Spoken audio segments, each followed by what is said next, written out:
You feel like a loser, a total outsider. You've got no friends, nobody to turn to. You feel totally alone, so much so that you hope that aliens come and abduct you to take you away to a whole other world.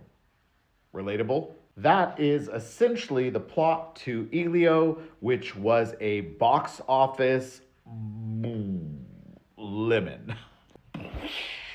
Total disappointment. I don't know why though, because I saw this film and it's freaking great. First of all, as I said, Elio, the little guy here, is basically feeling very lost. He had recently lost his parents, cliche Disney. Elio feels like an outsider. He has his aunt who loves him very much, but he just doesn't relate or think that. His hope is to escape all the trauma, whether it be his loneliness or his feeling like an outsider or the loss of his parents. But Elio has a very vivid imagination, and so he imagines being abducted by aliens and basically getting to have a new start. As is always the case when a movie flops, there is name calling and finger pointing. Has been some stuff in the press that has basically said that Disney Pixar squashed any sort of queer representation.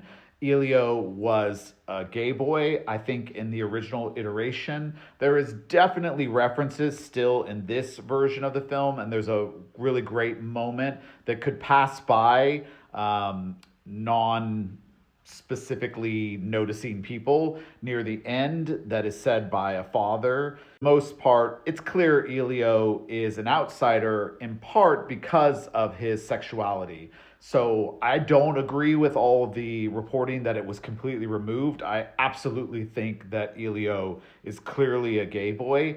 I don't think they have to be blatant about it. I think it's just there. He feels like an outsider, and it's very clear as to why he has no friends and why he doesn't want to be where he is. Apparently, test audiences didn't like that Elio was gay, I guess. I find that super suspicious in the reporting and also the claims from Pixar. So you had test audiences and they said, hey, we hate that he's a gay boy. I mean, I know we live in a world of people who are bigots, but as a general statement, I don't think that messes with people. Apparently, changes to the film included getting rid of a scene in which Elio shows off a pink tank top made out of beach litter to a hermit crab, as well as removing picture frames from Elio's bedroom wall that displayed a male crush. So it feels like it was pretty subtle to begin with, because I don't find him wearing a tank top in a humorous moment, which happens all the time in films where straight characters are in humorous, homophobic, homosexual undertones, like they appear in a dress and are embarrassed by that. That happens all the time and isn't necessarily an indication that the character is gay. So I find that as a kind of crappy example.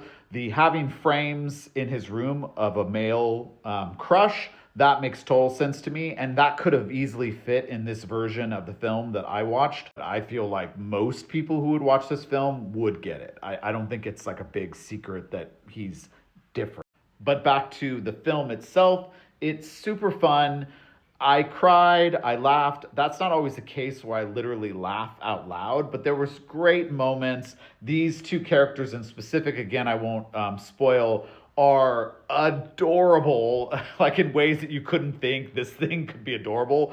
But it was a great story, surprising plot line, even though, of course, it's formulaic in the Disney way. I also was really happy about the fact that they didn't just make him happy-go-lucky or easily swayed. He's got, depression issues, understandably. Again, if he's a gay child who lost his parents, he's gonna have issues. So I really appreciated that they didn't just try to make him, happy because somebody gave him an apple or something. Great script, and I really enjoyed the animation. It's super fun. I think the characters are great. I think the voiceover work is great. The point is I highly recommend you watch this film. It's now on Disney Plus, so you can see it, even though it was a flop in theaters. Doesn't mean it has to be a flop in streaming. So watch Elio. If you love stories about outcasts who find their way, watch Elio if you are part of the LGBT community. Watch Elio if you just want a great story that redeems humanity and is a great reminder of all the good that is happening and all the good people that are out there. See, I'm getting emotional just thinking about it because it really is a great story and I really did enjoy it. So I hope you watch Elio.